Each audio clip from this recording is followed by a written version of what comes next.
film producer, and she's currently on the path to giving us one of the biggest films that we have in the 254 made. And I love the fact that most of your films are very centered around environment, conservation, social awareness. I love that. But one, I didn't want to give you this question because I wanted to reserve this as a surprise. So this is about you though. And I feel like sometimes for filmmakers, especially for such scopes, they tend to be very like emotionally draining. And I'd want to understand for you, being that you're a superwoman in the film industry, how do you decompress when after dealing with such, emotional baggage of filming and, the things that you see when filming is happening? How do you decompress? Wow. Okay. Films are really emotional. Some can get really, really emotional. And it can take your toll when you're shooting, when you're editing, when you're working with subjects and they're telling you their stories. So one of the ways we decompress as filmmakers is we look for support. Some films can be quite difficult. So some people need to speak to psychologists, either the filmmakers or the film subjects. Because they're dealing with difficult subjects, dealing with traumas, dealing with issues that are quite tough. Sure. Yeah.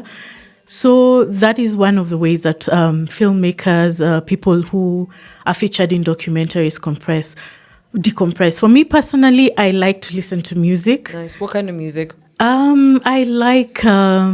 do a lot of gospel. Okay. I like gospel. I like Kenyan music. I like Bien. He has such a great voice. I like his voice. I like Ilani.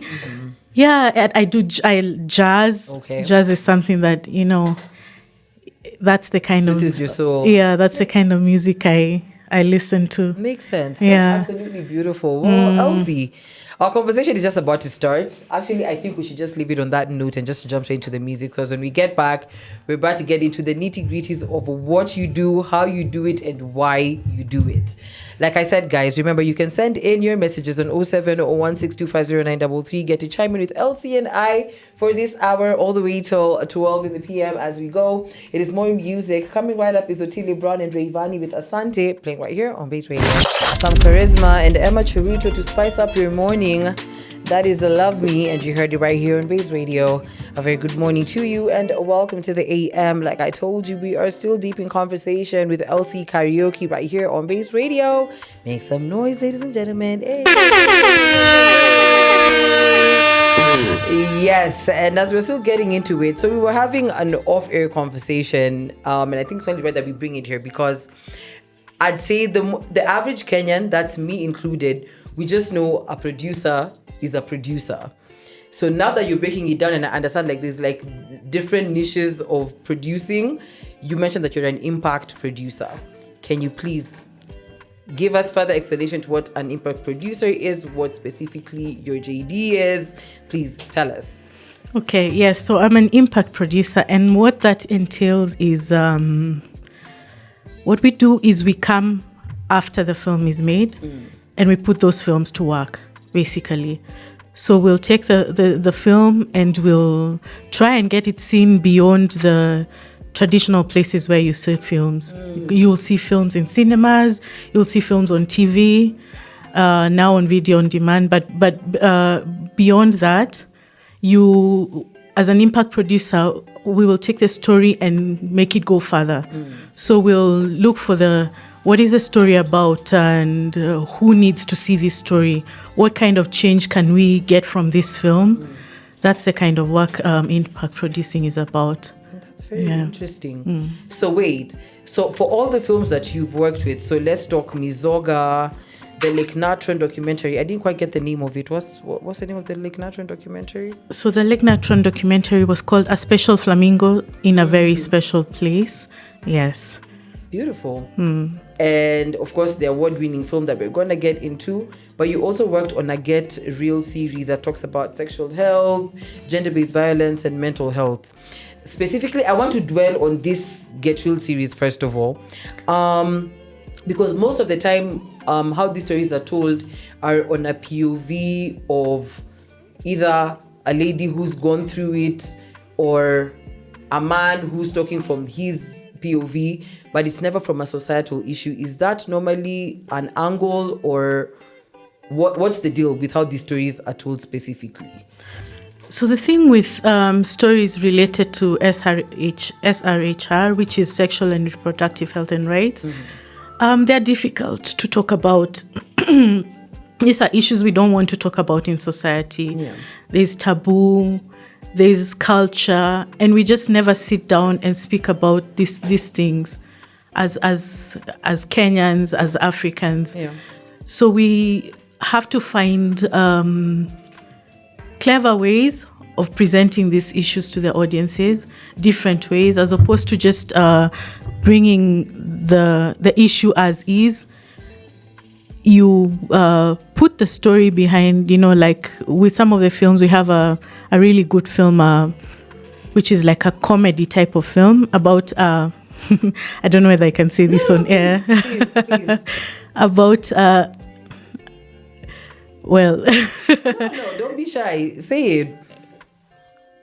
So the SRHR films, with the Get Real series, what we're trying to do is create conversations around those issues. So there's issues of sexual health, there's issues of gender-based violence, there's more difficult issues about children born out of rape and things like that. And then there are lighter issues. We have one on sex education and and just health and pleasure. Yeah. So the filmmakers found a way of talking about these issues in a way that helps us break the silence. So when we present a film to an audience, they're not it's more of a conversation starter instead of putting you off. Absolutely. Yeah, it's something they'll be able to ask questions about. They'll laugh about it, and they'll be like, "Oh, okay, so we can talk about these things. Yeah. These things matter." Yeah. That's the kind of approach with that project. Interesting. Yeah.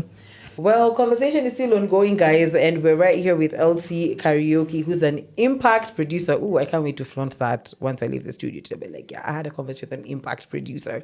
But yes, keep your questions coming on 07162509333. The conversation is just getting started, so yes, grab your pen. It's about to get lit. And actually, coming up next is Tukawake by Kerapt.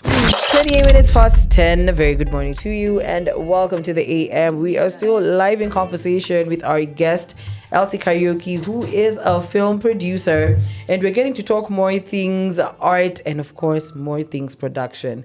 And as we were talking earlier, so we didn't quite agree on this question, but I'll just touch on it kidogo. We're talking about evolution of Kenyan cinema, and I was just trying to explain like the way I think being a millenzi, I like to call myself a millenzi because I'm at that bridge. So there's a lot of things that we did see in transition, in the sense that we got to experience pre-colored TV, the semi-colored TV, and now we have the proper colored TV. And even in all those times, like, there's been a lot of evolution in film and the way we watched film in comparison to now, where you can stream, you can go to the cinemas. There's so much to do when it comes to evolution of Kenyan film. But in all that, of course, that means a lot of things also had to change in the scene of film. And in that, other challenges have also arisen in film production. Would you tell us some of the challenges that you're faced in production? Okay, so one of the biggest challenges in filmmaking is funding. Okay. Just the cost of film production is quite high. When you think about professional filmmakers, usually average about $1,000 a minute to make a professional. $1,000 a minute? Yes. Those are budgets that we cannot access that easily. I was recently talking to someone who's doing films with the Kenyan government and the Ministry of Health, and we were just discussing budgets, and he told me he has a budget of 50,000 Kenya shillings per film.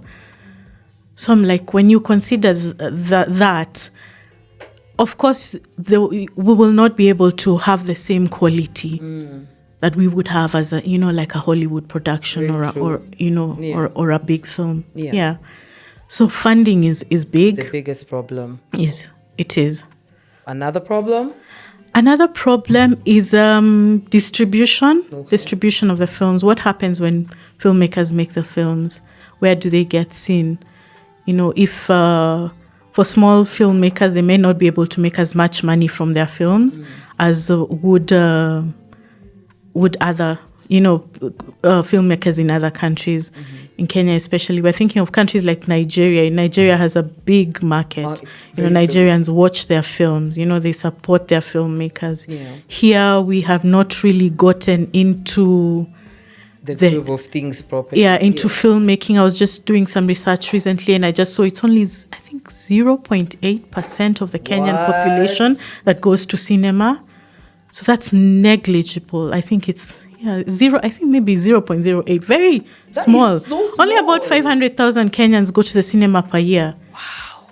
So there's definitely a big challenge for filmmakers. So we are making films, but we need people to see these films. We need people to go into cinemas. We need people to support them. TVs have done quite well with bringing in local content. Yeah, and then there's also with video on demand platforms, Showmax, Netflix, that kind of thing. It's much easier now for filmmakers to get their films in, but there's still a big gap in terms of just getting more people to watch films, and just getting filmmakers to be able to benefit from their work. Makes sense. Because funny enough, we were having a conversation with an actress, Foyi Wambui. So she had mentioned that she had traveled to South Africa for Bridgerton or something like that. This is side note. I digress a little bit. So she had gone for Bridgerton in South Africa, and when she came back, because of course you have discussions with people from the other end, and they were telling her that apparently, even when it comes to like VOD platforms, we're talking the Netflixes, the Showmaxes, it also depends on the kind of viewership that comes from your country. So apparently, South Africa, because many people have accounts on Netflix and whatever, their budget is bigger in comparison to Kenya. And I was very surprised because I thought if you say it's supposed to work for an African market, it's supposed to be wide scope. But wow, now that you say this, I get it. I've gotten it now. You've explained it way better. Okay. Yo, guys, you imeisha sasa. Now we're about to get into the real juice of why Elsie Kariuki is here.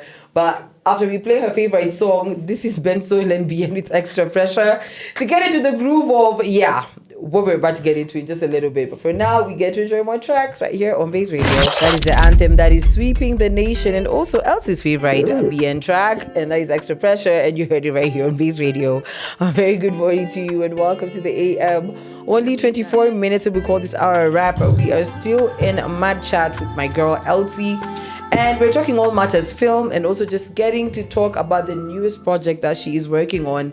And this is the award-winning film by the name The Battle for Laikipia. First of all, congratulations on that one. And as we get into it, I think it's the point where I'll just let you take the flow, but I will just explain. So basically, The Battle for Laikipia is talking about sustainable solutions to the conflict that is happening in Laikipia. But I will let Elsie give us more flesh on this film and why it was essential for this story to be told. Elsie, the floor is yours. Okay, thank you. So The Battle for Laikipia is a feature documentary that was filmed over 5 years. And it illustrates how the climate crisis, intertwined with issues like colonial legacies and politics, has intensified conflict over resources in Laikipia. This film, the filmmakers were able to get unprecedented access to a community that we don't speak about quite often, the white Kenyan community. They also followed a Samburu nomadic pastoralist and a conservation manager. And through the lens of those three film subjects, we get to see how climate change is affecting communities in Kenya. We get to see how the really adverse effects of climate change, to the point where there's violence and there's death that is brought about by, intense drought and lack of resources. Yeah, that's basically about the film. The film was The directors of the film are Pete Moremi, who is a Kenyan film director. He's a well-known Kenyan film director. Shout out and to Pete. Yes, and Daphne Matiaraki, who is a Greek filmmaker. Nice. So these are two filmmakers who came together and just brought their skills and their expertise and their different perspectives to create this beautiful film. It's produced by one of Kenya's biggest film producers, very well known, Tony Kamau. Yeah, she's an award-winning film producer, and it has a backing of quite a lot of well-known filmmakers. Okay. So they did an excellent job. We have our executive producers, Roger Ross Williams, who's quite well-known, Jeff Matt, and that company, and plus, so we have the expertise of a group of people who are able to tell a very difficult story, a story that we normally don't hear about. We don't hear about the white Kenyans. We never get to see behind the scenes of their lives. We don't talk about colonialism much in Kenya, but those are issues that, still affect a lot of communities, still affect the pastoralists, the Samburu communities based in Laikipia and Samburu. Yes. So it's a good take on a difficult issue. And we are hoping with this film that we'll be able to just, one, bring the issue to the forefront, and two, find a solution to the conflict in Laikipia. Because it's something that has been talked about for a while, and people know that it's happening. We may not know what has been happening in detail, but with this film, you will see and understand it fully. So we, as a film team, we're presenting this film to the Kenyan community, and hoping that out of it, we will see change in Laikipia. We hope to see peace. We hope to see policies that will help improve the lives of the Samburu pastoralists, the white Kenyan farmers, the ranchers, the conservancies. Yes. Interesting. Yeah. And why, for you, let me ask you now, I need you to step outside of the scope of you being a film producer and you as a person. Why do you think such stories are important for Kenyans to know about?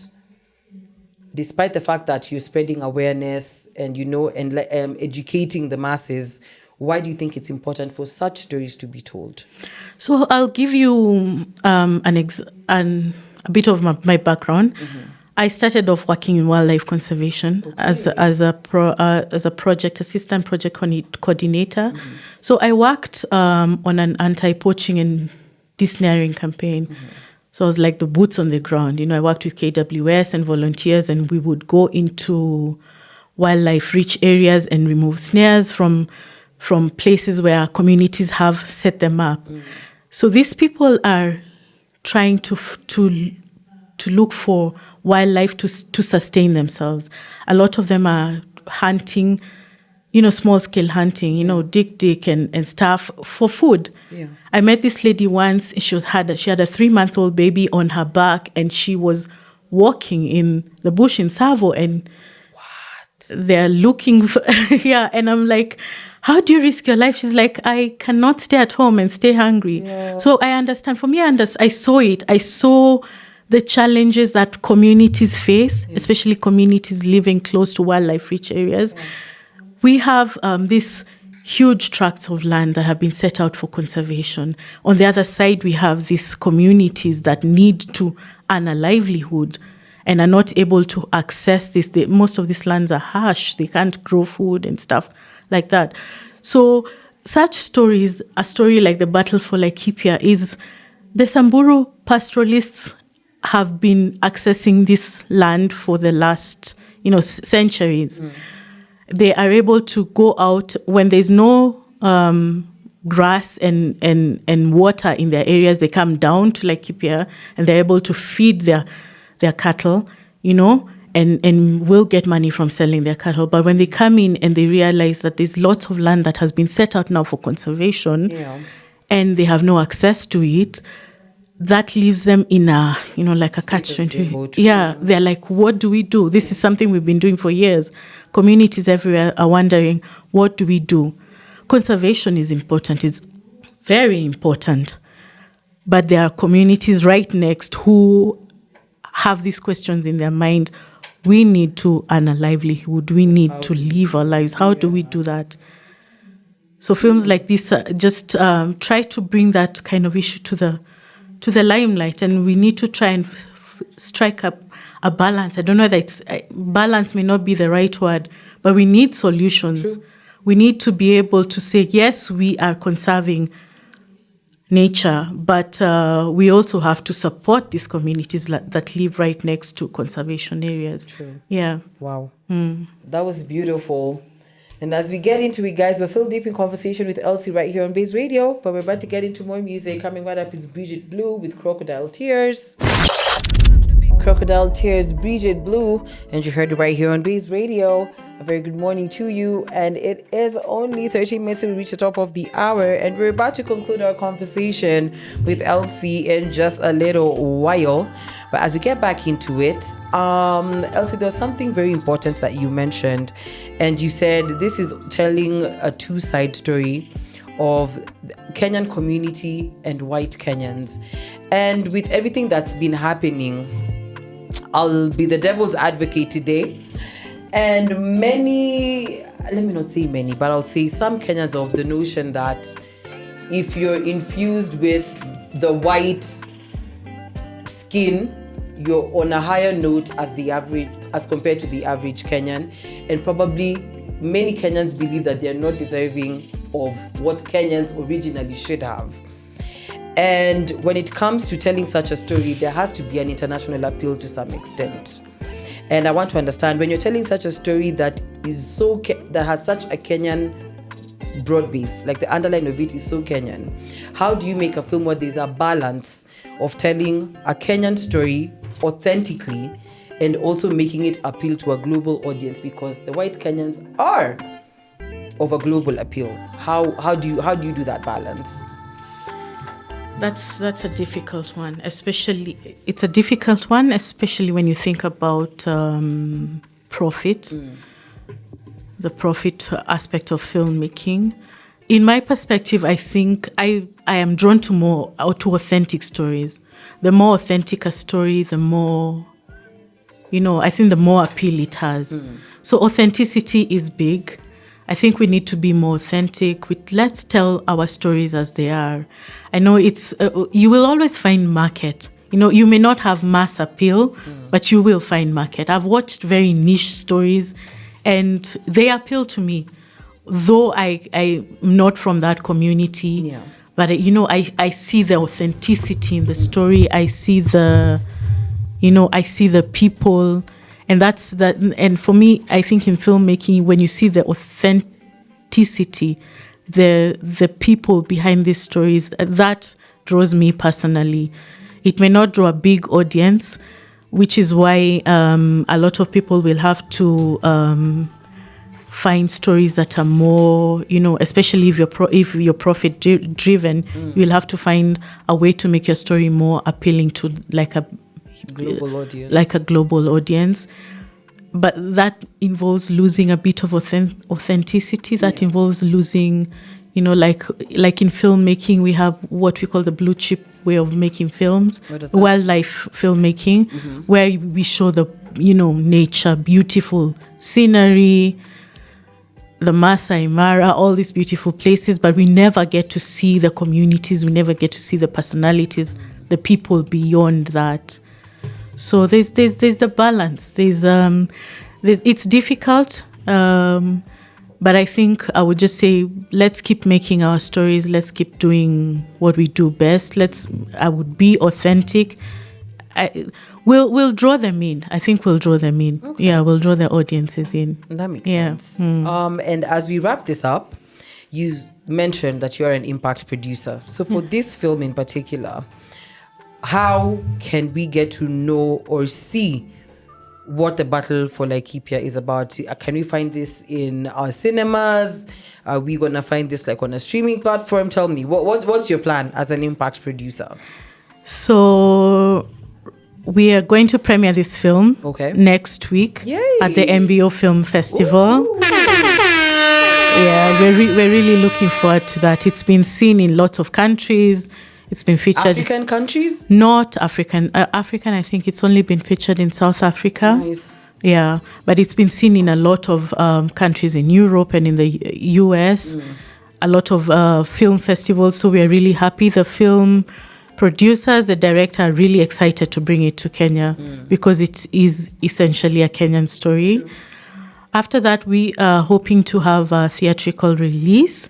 So we're going to have the film in cinema. Nice. And yeah, we'll keep you posted on that. Follow our socials, The Battle for Laikipia, on all social media platforms if you'd like to hear more about it. Yeah, and we also hope to show it on the documentary hour on NTV to reach a broader Kenyan audience. Yes. Beautiful. And other than Battle for Laikipia, is there anything else that Elsie is working on? Well, there are other projects I'm working on. I mentioned one earlier, but the reason why I came here today was to speak about the Battle for Laikipia. Yeah. But today being Mazingira Day, I think I would just encourage people to go and just enjoy nature. It only costs 100 bob to go to Karura Forest. You are talking of decompressing. You know, I think it's such an accessible place for any Kenyan. Take a matatu, go to Karura, pay 100 bob, just walk in the forest. You'll be surprised how much nature can just help you decompress. You know, just spending time in nature.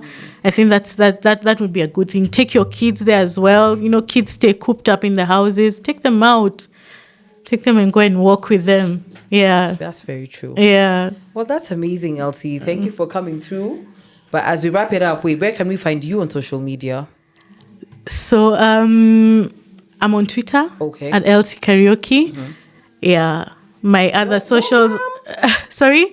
I'm on the gram, but like I said, I'm very behind the scenes. I'm there. I have an Instagram handle, El Karaoke. Okay. Same thing on Facebook. But those are like I'm not very active. They are active, but you know, like behind the scenes kind of thing. Yeah. Makes sense. But Twitter is there. You can find me there. Okay. Yeah. Absolutely. Yeah. Beautiful. Thank you for coming through, Elsie. Thank you, Maria, for having me. Anytime. And guys, remember, the Battle for Laikipia. If you want to keep up, you can follow the Battle for Laikipia on all social platforms and also follow Elsie for all the updates. And yeah, I honestly can't wait to watch this film myself. Yeah, I'll come with like a whole box of tissues. I'm ready for it. Please watch it. It's a really, really good film. I'm ready for it. Thank you so much, Elsie. Thank you. Boom. As we're getting back into the tracks, Miss Jokali and Pilipili with Jokali and Pilipili with Kamata Dem, but right after these messages.